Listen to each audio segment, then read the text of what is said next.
Girona is a fairy tale. 25 years ago, they were playing in non-professional levels. It was just an amateur club. To be successful like today, impossible. Now everyone's talking about Girona. They are living this dream, playing in the Champions League. I wouldn't even describe it as a dream because I would never dream about this. They've done it in such a wonderful way.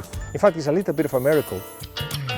This is the city 100 kilometers north of Barcelona with a very nice weather, the beach so close, you have the mountains, the old town is amazing, so it's a very nice place to live in. Football is the main sport in Catalonia, but here there was a place for basketball, much more than football. As recently as, 2010, if you walk the streets of Girona, nobody wore a Girona shirt. They were either Barcelona fans or Espanyol fans. It's true that many people were Barcelona fans, but we're also supporting Girona. Even people supporting Real Madrid as well. I have good friends that we were always talking about FC Barcelona, Real Madrid. All of a sudden, Girona became a professional team, so now we are all supporting Girona. Girona has never historically had a team in the top division. In 2024-2025 season, Girona is only playing in the top division for the 5th time ever. 5th. Back in 2007, they were playing in the 4th tier of Spanish football.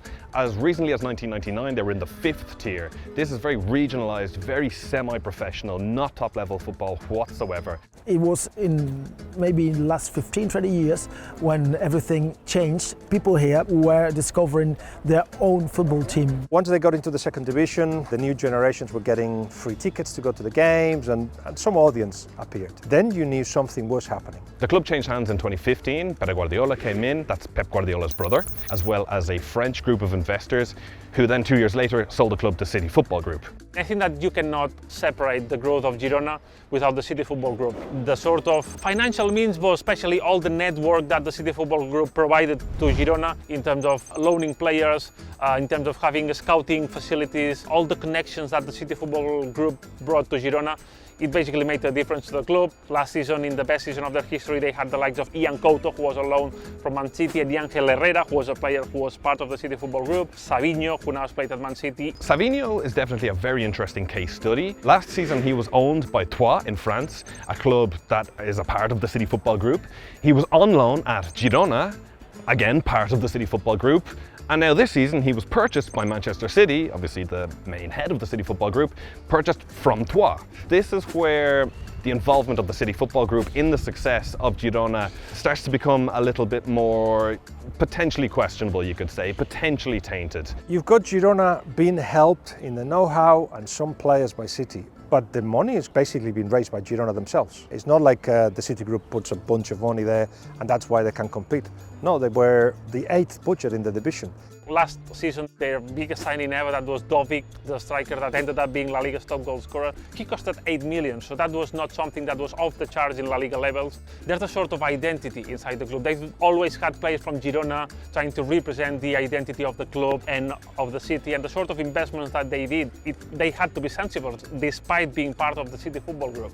They didn't have the financial means of Manchester City. But obviously we have to admit and we have to acknowledge that the CFG influence, the City Football Group influence was big for Girona in this path that they have followed.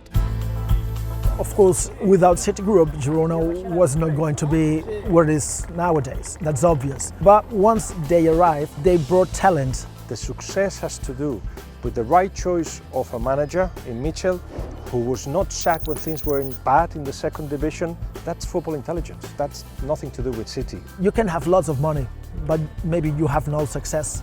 And I don't know what's going to happen, but this property model with a club owning several clubs, I think that it's coming here to stay. People would say it bothers us, but from my point of view, it's not like this. I see it as an opportunity for this small club to grow and to have a nice infrastructure, a professional football club infrastructure. It's a positive thing to be part of such a big group, and I think it has given us a lot. Now we can say there's a fan base, a true fan base here, and kids are going to school with Girona's kit.